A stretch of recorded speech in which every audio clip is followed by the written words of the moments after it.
Hi hello ನಮಸ್ಕಾರ ಎಲ್ರಿಗೂ. ನಾನು ನಿಮ್ಮ ಪ್ರೀತಿಯ ಭವ್ಯ. ಎಲ್ಲರೂ ಹೇಗಿದ್ದೀರಾ? ನಾವು ತುಂಬ ಚೆನ್ನಾಗಿದ್ದೀವಿ, ನೀವು ಕೂಡ ತುಂಬ ಚೆನ್ನಾಗಿರ್ತೀರಾ ಅಂತ ಭಾವಿಸ್ತಾ welcome back to Bhavya Santosh YouTube channel. ಮೊದಲನೇದಾಗಿ ಎಲ್ರಿಗೂ ವರಮಹಾಲಕ್ಷ್ಮಿ ಹಬ್ಬದ ಹಾರ್ದಿಕ ಶುಭಾಶಯಗಳು. ಈ ವ್ಲಾಗ್ ಅಪ್ಲೋಡ್ ಆಗೋ ಅಷ್ಟರಲ್ಲಿ ಹಬ್ಬ ಎಲ್ಲ ಮುಗ್ದೋಗಿರುತ್ತೆ. ಸ್ಟಿಲ್ ಆದರೂ ಆ ಲಕ್ಷ್ಮಿ ಕೃಪೆ ಎಲ್ಲರ ಮೇಲೂ ಸದಾ ಇರಲಿ, ಲಕ್ಷ್ಮಿ ಆಶೀರ್ವಾದ ಎಲ್ರಿಗೂ ಇರಲಿ ಅಂತ ಕೇಳ್ಕೊಳ್ತಾ ಈ ವ್ಲಾಗ್ನ ಶುರು ಮಾಡ್ತಾಯಿದ್ದೀನಿ. ಇವತ್ತು ಬೆಳಿಗ್ಗೆ ಶುಕ್ರವಾರ ಬೆಳಿಗ್ಗೆ ಸ್ವಲ್ಪ ಬೇಗನೆ ಎದ್ದಿದ್ದೆ. ಹಬ್ಬ ಇದ್ದಿದ್ದರಿಂದ ಒಂದು 5 ಗಂಟೆ ಅಷ್ಟರಲ್ಲೆಲ್ಲ ಎದ್ದಿದ್ದೆ. ಅಂದರೆ ನಾವೇನು ಲಕ್ಷ್ಮಿ ಎಲ್ಲ ಕೂರಿಸ್ತಾ ಇರಲಿಲ್ಲ ನಾನು. ಹಾಗಾಗಿ ಸ್ವಲ್ಪ ನಿಧಾನವಾಗೇ ಕೆಲಸ ಮಾಡ್ಕೊಳ್ಳೋಣ. ಪೂಜೆ ನಾರ್ಮಲಾಗಿ ಡೈಲಿ ವಾರದ ದಿನ ಎಲ್ಲ ಹೇಗೆ ಮಾಡ್ತೀನೋ ಆ ರೀತಿ ಅಷ್ಟೇ ತಾನೇ ಮಾಡೋದಂತೇಳಿ 5 ಗಂಟೆಗೆ ಎದ್ದು ನಾನು ಕೆಲಸಗಳನ್ನೆಲ್ಲ ಶುರು ಮಾಡಿಕೊಂಡೆ. ಮೊದಲಿಗೆ ಕಸನೆಲ್ಲ ಗುಡಿಸಿ ನೀಟಾಗಿ ಮನೆಯನ್ನೆಲ್ಲ ಒಂದ್ಸಲ ಒರೆಸ್ಕೊತಾ ಇದ್ದೀನಿ. ಅಡುಗೆ ಮನೆಯೆಲ್ಲ ನೈಟೇ ಕ್ಲೀನ್ ಮಾಡಿ ಇಟ್ಕೊಂಡಿದ್ದೆ. ಪಾತ್ರೆ ಎಲ್ಲ ತೊಳೆದು ಸೆಲ್ಫ್ ಎಲ್ಲ ಕ್ಲೀನ್ ಮಾಡಿಕೊಂಡು ನೀಟಾಗಿ ಅಡುಗೆ ಮನೆಯೆಲ್ಲ ಟೋಟಲಾಗಿ ನೈಟೇ ಕ್ಲೀನ್ ಮಾಡಿ ಮಲ್ಕೊಂಡಿದ್ದೆ. ಹಾಗಾಗಿ ಬೆಳಿಗ್ಗೆ ಬರೀ ಕಸ ಹೊಡೆದು ಮನೆ ಒರೆಸ್ಕೊಳ್ಳೋ ಕೆಲಸ ಮಾತ್ರ ಇತ್ತು. ಎರಡು ಕೆಲಸ ಮುಗ್ದಿದ್ದಾದಮೇಲೆ ನಾನೀಗ ರಂಗೋಲಿನ ಹಾಕ್ಕೊತಾ ಇದ್ದೀನಿ. ಸ್ನಾನ ಮಾಡೋಕ್ಕೆ ಮುಂಚೆನೇ ರಂಗೋಲಿನೆಲ್ಲ ಹಾಕ್ಕೊಂಡು ಆಮೇಲೆ ಫ್ರೆಶ್ ಅಪ್ ಆಗೋಕ್ಕೆ ಹೋಗ್ತೀನಿ. ಅಂದರೆ ಫ್ರೆಶ್ ಅಪ್ ಆಗಿ ಬಂದು ಆಮೇಲೆ ರಂಗೋಲಿ ಎಲ್ಲ ಹಾಕಿ ಮಾಡೋದಕ್ಕೆ ಸ್ವಲ್ಪ ಲೇಟ್ ಆಗುತ್ತೆ. ಬೆಳಿಗ್ಗೆನೇ ಈ ಥರ ಬಾಗಿಲಿಗೆಲ್ಲ ರಂಗೋಲಿ ಬಿಟ್ಟು ಹೋದರೆ ಚೆನ್ನಾಗಿರುತ್ತೆ ಅಂತೇಳಿ ಮೊದಲಿಗೆ ರಂಗೋಲಿನ ಹಾಕ್ಕೊಂಡು ಆಮೇಲೆ ಫ್ರೆಶ್ ಅಪ್ ಆಗೋದಕ್ಕೆ ಹೋಗ್ತಾಯಿದ್ದೀನಿ. ನಾನಿವತ್ತು ರಂಗೋಲಿನ ದೊಡ್ಡದಾಗಿ ಆ ಥರ ಎಲ್ಲ ಏನೂ ಬಿಡಿಸ್ಕೊಳ್ಳೋದಕ್ಕೆ ಹೋಗಿಲ್ಲ. ಯಾಕಂದರೆ ಟೈಮ್ ಕೂಡ ಜಾಸ್ತಿ ಇರಲಿಲ್ಲ. ಇವತ್ತು ಅಪ್ಪುಗೆ ಸ್ಕೂಲ್ ಕೂಡ ಇತ್ತು. ಈ ಕಡೆ ಏನು ಅಷ್ಟೊಂದು ರಜಾ ಈ ಹಬ್ಬನೆಲ್ಲ ಯಾರೂ ಮಾಡೋದಕ್ಕೆ ಹೋಗೋದಿಲ್ಲ ನಮ್ಮ ಕಡೆ ಅಷ್ಟು ಗ್ರ್ಯಾಂಡಾಗೆ. ಹಾಗಾಗಿ ಸ್ಕೂಲಿಗೆಲ್ಲ ರಜಾ ಏನೂ ಇರಲಿಲ್ಲ. ಅವನು ಸ್ಕೂಲಿಗೆ ಕಳಿಸ್ಬೇಕಿತ್ತು ಅಪ್ಪನ.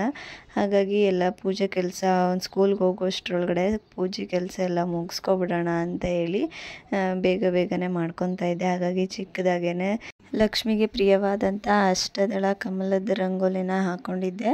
ಅದು ಕೂಡ ತುಂಬಾ ಚೆನ್ನಾಗಿರುತ್ತೆ ಈ ಥರ ಹಬ್ಬಗಳಲ್ಲೆಲ್ಲ ಹಾಕ್ಕೊಳ್ಳೋದಕ್ಕೆ. ಹಾಗಾಗಿ ಲಕ್ಷ್ಮಿ ಹಬ್ಬ ಆಗಿದ್ದರಿಂದ ಲಕ್ಷ್ಮಿಗೆ ಇಷ್ಟ ಆಗಿರೋದನ್ನು ಮಾಡಿದ್ರೆ ಒಂಥರ ಖುಷಿ ಅಲ್ವಾ. ಹಾಗಾಗಿ ಅದನ್ನೇ ಹಾಕ್ಕೊಂಡೆ. ಮತ್ತು ಕಲರ್ ಕೂಡ ಏನೋ ಅದಕ್ಕೆ ಅಂತ ತೊಗೊಂಡು ಬಂದಿರಲಿಲ್ಲ. ಮನೆಯಲ್ಲೇ ಇದ್ದಿದ್ದನ್ನೇ ಸ್ವಲ್ಪ ಅಡ್ಜಸ್ಟ್ ಮಾಡಿ ಹೇಗೋ ಹಾಕ್ಕೊಂಡೆ. ಮತ್ತು ರಂಗೋಲಿನ ನೋಡಿದ ಮೇಲೆ ನಿಮಗೆ ಹೇಗೆ ಅನಿಸ್ತು, ಹೇಗಿದೆ ರಂಗೋಲಿ ಅಂತ ಹೇಳಿ ಕಮೆಂಟ್ ಮಾಡಿ ತಿಳಿಸಿ. ಮತ್ತು ನಮ್ಮ ಮನೆಯಲ್ಲಿ ನಾನು ಲಕ್ಷ್ಮಿನ ಏನು ಕೂರಿಸ್ತಾ ಇಲ್ಲ. ಕೂರಿಸ್ಬೋದು, ಕೂರಿಸೋ ಹಾಗಿಲ್ಲ ಅಂತ ಏನಿಲ್ಲ.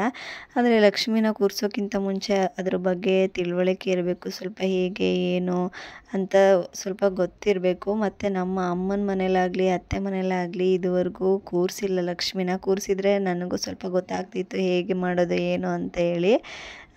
ಕೂರಿಸ್ದೇ ಇರೋದ್ರಿಂದ ನನಗೂ ಅಷ್ಟಾಗಿ ಏನೂ ಗೊತ್ತಿಲ್ಲ. ಮತ್ತು ನಾವು ಇಲ್ಲಿರೋದ್ರಿಂದ ಇಲ್ಲಿ ಅಕ್ಕಪಕ್ಕದವ್ರಿಗೂ ಏನೂ ಅಷ್ಟು ಗೊತ್ತಿರಲ್ಲ. ಕೇಳಿ ತಿಳ್ಕೊಳ್ಳೋಣ ಅಂದರೆ ಊರಲ್ಲಾಗಿದ್ದರೆ ಏನಾದರೂ ಮಿಸ್ಟೇಕ್ಸ್ಗಳಿದ್ರೆ ಪಕ್ಕದವ್ರನ್ನ ಕೇಳಿ ತಿಳ್ಕೊಂಡು ಮಾಡ್ಬೋದಾಗಿತ್ತು. ಈಗಂತೂ ಆನ್ಲೈನಲ್ಲಿ ಯೂಟ್ಯೂಬಲ್ಲಿ ಸರ್ಚ್ ಮಾಡಿದ್ರೆ ಎಲ್ಲ ಸಿಗುತ್ತೆ. ಬಟ್ ನಮಗೆ ಗೊತ್ತಿರೋರೇ ಅಕ್ಕಪಕ್ಕದವರು ಇಲ್ಲ ನಮ್ಮ ಮನೆಯವರು ಯಾರಾದರೂ ಹೇಳಿದ್ರೆ ಹೀಗೆ ಅಂತ ಹೇಳಿ ನಮಗೂ ಕೂಡ ಹೌದು ಅಂತ ಕರೆಕ್ಟಾಗಿ ಅರ್ಥ ಮಾಡಿಕೊಂಡು ಮಾಡ್ಬೋದು. ಈ ಥರ ಆನ್ಲೈನ್ ಯೂಟ್ಯೂಬಲ್ಲೆಲ್ಲ ನೋಡಿ ಮಾಡೋದು ಅಷ್ಟು ಏನು ಚೆಂದ ಇಲ್ಲ ಅಂತ ಅನಿಸುತ್ತೆ. ಮತ್ತು ಇವತ್ತು ಆದಷ್ಟು ಬೇಗ ನಾನು ಕೂಡ ನಮ್ಮ ಮನೆಯಲ್ಲಿ ಲಕ್ಷ್ಮಿನ ಕೂರಿಸಿ ಪೂಜೆ ಮಾಡುವಂಥ ಶಕ್ತಿನ ಲಕ್ಷ್ಮಿನೇ ನಮಗೆ ಬೇಗ ಕೊಡಲಿ ಅಂತ ಕೇಳ್ಕೊಳ್ತಾ ನಾನು ಈ ಹಬ್ಬನ ಮಾಡ್ಕೊತಾ ಇದ್ದೀನಿ. ಇನ್ನು ಈ ಕಡೆ ಅಂದರೆ ಗುಜರಾತ್ನಲ್ಲಿ ಈ ಥರ ವರಲಕ್ಷ್ಮಿನ ಕೂರಿಸೋದು ಈ ಥರ ಎಲ್ಲ ಏನೂ ಗೊತ್ತೇ ಇಲ್ಲ ಅಂತಲೇ ಹೇಳ್ಬೋದು. ನಾರ್ಮಲಾಗೇ ಇತ್ತು. ಮಾಮೂಲಿ ಶುಕ್ರವಾರದ ದಿನ ಯಾವ ರೀತಿ ಪೂಜೆ ಇರುತ್ತೆ ಆ ಥರ ಮಾಡ್ಕೊಂಡಿದ್ರು ಅಷ್ಟೇ ಮನೆಯಲ್ಲಿ. ನಮ್ಮ ಕಡೆನೇ ಅಷ್ಟೇ ಈ ಥರ ವರಲಕ್ಷ್ಮಿ ಹಬ್ಬನ ಅಷ್ಟು ಗ್ರ್ಯಾಂಡಾಗಿ ಮಾಡೋವಂಥದ್ದು. ಈ ಕಡೆ ಎಲ್ಲ ಏನಂದರೆ ಲಕ್ಷ್ಮಿ ಹಬ್ಬನ ದೀಪಾವಳಿ ಟೈಮಿಗೆ ಮಾಡ್ಕೊತಾರೆ. 3 ದಿನ ಹಬ್ಬನ ಮಾಡ್ತಾರೆ. ಇದಕ್ಕಿಂತ ಸ್ವಲ್ಪ ಗ್ರ್ಯಾಂಡಾಗೆ ಮಾಡ್ತಾರೆ. ಇದೇ ಥರ ಸೇಮ್ ಲಕ್ಷ್ಮಿನೆಲ್ಲ ಕೂರಿಸಿ ಅವರು ಹಬ್ಬನ ಮಾಡ್ತಾರೆ ದೀಪಾವಳಿ ಟೈಮಲ್ಲಿ. ಹಾಗಾಗಿ ಇವತ್ತು ಮಾಡ್ತಾ ಇಲ್ವೇನೋ ಅಂತ ಅಂದ್ಕೊಂಡೆ ನಾನು. ಮನೆ ಬಾಗಿಲಿಗೆ ಈ ಥರ ರಂಗೋಲಿನ ಹಾಕಿದ್ರೆ ಒಂಥರ ಮನೆಯದು ಕಳೆನೇ ಒಂಥರ ಚೇಂಜ್ ಆಗಿಬಿಡುತ್ತೆ ಅಂತಲೇ ಹೇಳ್ತೀನಿ. ತುಂಬಾ ಚೆನ್ನಾಗಿ ಕಾಣ್ತಾಯಿತ್ತು. ನೋಡ್ತಾ ಇರ್ಬೋದು ನೀವು. ಫೈನಲಾಗಿ ಈ ರೀತಿಯಾಗಿ ಕಾಣ್ತಾಯಿದೆ. ಹೇಗಿದೆ ಅಂತ ಕಮೆಂಟ್ ಮಾಡಿ ತಿಳಿಸಿ. ರಂಗೋಲಿ ಎಲ್ಲ ಹಾಕಿದ್ದಾದಮೇಲೆ ನಾನು ಫ್ರೆಶ್ ಅಪ್ ಆಗಿ ಬಂದೆ. ಇವತ್ತು ನಾನು ಸ್ಯಾರಿನೇ ಹಾಕ್ಕೊಂಡಿದ್ದೀನಿ, ಯಾಕಂದರೆ ಲಕ್ಷ್ಮೀ ಪೂಜೆನ ಮಾಡುವಾಗ ಸ್ವಲ್ಪ ನೀಟಾಗೆ ರೆಡಿ ಆಗಿದ್ರೆ ಲಕ್ಷ್ಮಿಗೂ ಕೂಡ ಇಷ್ಟ ಆಗುತ್ತಂತೆ. ಮತ್ತು ಪೂಜೆ ಮಾಡುವಾಗ ಡ್ರೆಸ್ಸು ಇದು ಎಲ್ಲ ಹಾಕ್ಕೊಳ್ಳೋದಕ್ಕಿಂತ ಸೀರೆ ಹಾಕ್ಕೊಂಡು ಪೂಜೆ ಮಾಡಿದ್ರೆ ಚೆನ್ನಾಗಿರುತ್ತೆ ಅಂತ ಹೇಳಿ ನಾನು ಸೀರೆನೇ ಹಾಕ್ಕೊಂಡಿದ್ದೀನಿ. ಮತ್ತು ದೇವಸ್ಥಾನ ಕೂಡ ಹೋಗಿ ಬರೋಣ ಹಾಗೆ ಅಂತ ಹೇಳಿ ರೆಡಿಯಾಗಿ ಬಂದು ಈಗ ಪೂಜೆಗೆ ಅಂತೇಳಿ ನೈವೇದ್ಯಕ್ಕೆಲ್ಲ ರೆಡಿ ಮಾಡ್ಕೊತಾ ಇದ್ದೀನಿ. ನಾನಿಲ್ಲಿ ಇವತ್ತು ನೈವೇದ್ಯಕ್ಕೆ ಸಬ್ಬಕ್ಕಿ ಪಾಯಸನ ಮಾಡ್ಕೊತಾ ಇದ್ದೀನಿ, ಈಸಿಯಾಗಿ ಬೇಗ ಆಗುತ್ತೆ ಅಂತ ಹೇಳಿ. ಮತ್ತು ಅಪ್ಪುಗೂ ಕೂಡ ಸ್ಕೂಲ್ ಇದ್ದಿದ್ದರಿಂದ ಅವನಿಗೂ ಬಾಕ್ಸು ತಿಂಡಿ ಎಲ್ಲ ಕೊಡಬೇಕಾಗಿದ್ದರಿಂದ ಅವನಿಗೂ ಕೂಡ ಚಿತ್ರಾನ್ನ ಮಾಡಿಬಿಡೋಣ ಅಂತ ಹೇಳಿ ಬೇಗ ಮಾಡ್ಕೊತಾ ಇದ್ದೆ. ಮೊದಲಿಗೆ ನಾನಿಲ್ಲಿ ಕುಕ್ಕರಲ್ಲಿ ಅಕ್ಕಿ ತೊಳೆದು ಇಟ್ಕೊಂಡಿದ್ದೀನಿ ಸೈಡಲ್ಲಿ. ಬೇರೆ ಕೆಲಸ ಮಾಡ್ಕೊಳ್ಳೋ ಅಷ್ಟರಲ್ಲಿ ಅನ್ನ ಹಾಗೆ ಹೋಗ್ಬಿಡುತ್ತೆ 5-10 ನಿಮಿಷದಲ್ಲಿ. ಹಾಗಾಗಿ ಫಸ್ಟು ಅನ್ನಕ್ಕೆ ಇಟ್ಕೊಂಡು ಆಮೇಲೆ ಇನ್ನೊಂದು ಸೈಡಲ್ಲಿ ನೈವೇದ್ಯನ ಮಾಡ್ಕೊತೀನಿ. ಕಿಚನ್ ಎಲ್ಲ ನೈಟೇ ರೆಡಿ ಮಾಡಿ ಇಟ್ಟಿದ್ರಿಂದ ಏನು ಪಾತ್ರೆ ಆಗಿರ್ಬೋದು ಏನೂ ಇರಲಿಲ್ಲ. ಒಂದು ಸರಿ ಬಟ್ಟೆಯಿಂದ ಸ್ಟವ್ನ ಒರೆಸ್ಕೊತೀನಿ ಅಡುಗೆ ಮಾಡೋಕ್ಕಿಂತ ಮುಂಚೆ. ಇವತ್ತು ಕೂಡ ಗ್ಯಾಸ್ ಸ್ಟವ್ನ ಒರೆಸ್ಕೊಂಡು ಅಡುಗೆನ ಶುರು ಮಾಡ್ಕೊತಾ ಇದ್ದೀನಿ. ಮತ್ತು ನನಗೂ ಕೂಡ ಲಕ್ಷ್ಮಿನೆಲ್ಲ ರೆಡಿ ಮಾಡಿ ತುಂಬ ಚೆನ್ನಾಗಿ ಕೂರಿಸಿ ಮನೆಯೆಲ್ಲ ಡೆಕೋರೇಷನ್ ಮಾಡಿ ಲಕ್ಷ್ಮಿಗೆಲ್ಲ ರೆಡಿ ಮಾಡಿ ಪೂಜೆ ಮಾಡೋದಕ್ಕೆ ನನಗೂ ತುಂಬ ಆಸೆ ಇದೆ. ಅದೆಲ್ಲ ಯಾವಾಗ ಈಡೇರುತ್ತೋ ಅಂತ ನಾನು ಕಾಯ್ತಾ ಇದ್ದೀನಿ. ದೇವರ ಆಶೀರ್ವಾದ ಆದಷ್ಟು ಬೇಗ ನಾವು ಕೂಡ ಲಕ್ಷ್ಮಿನೆಲ್ಲ ಕೂರಿಸಿ ಪೂಜೆ ಮಾಡೋ ಥರ ಶಕ್ತಿ ಕೊಡಲಿ ಆ ದೇವರು ಅಂತ ಕೇಳ್ಕೊತೀನಿ. ಒಂದು ಸೈಡಲ್ಲಿ ಕುಕ್ಕರ್ನ ಇಟ್ಕೊಂಡು ಮತ್ತು ಇನ್ನೊಂದು ಸೈಡಲ್ಲಿ ಪ್ಯಾನ್ನ ಇಟ್ಕೊಂಡಿದ್ದೀನಿ ಪ್ರಸಾದ ಮಾಡ್ಕೊಳ್ಳೋಣ ಅಂತ ಹೇಳಿ.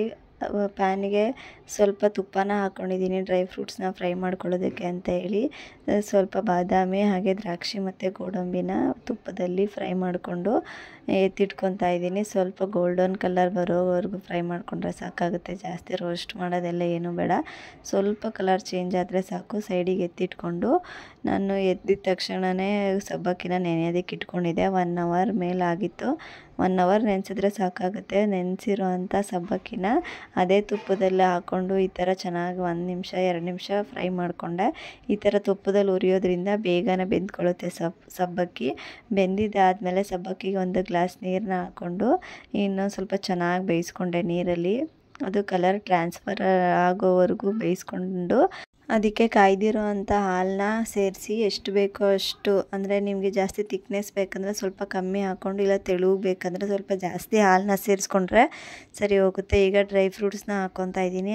ಡ್ರೈ ಫ್ರೂಟ್ಸ್ನ ಹಾಕಿ ಚೆನ್ನಾಗಿ ಮಿಕ್ಸ್ ಮಾಡಿದ್ದಾದಮೇಲೆ ನಾನಿವತ್ತು ಸಕ್ಕರೆನ ಯೂಸ್ ಮಾಡ್ತಿಲ್ಲ.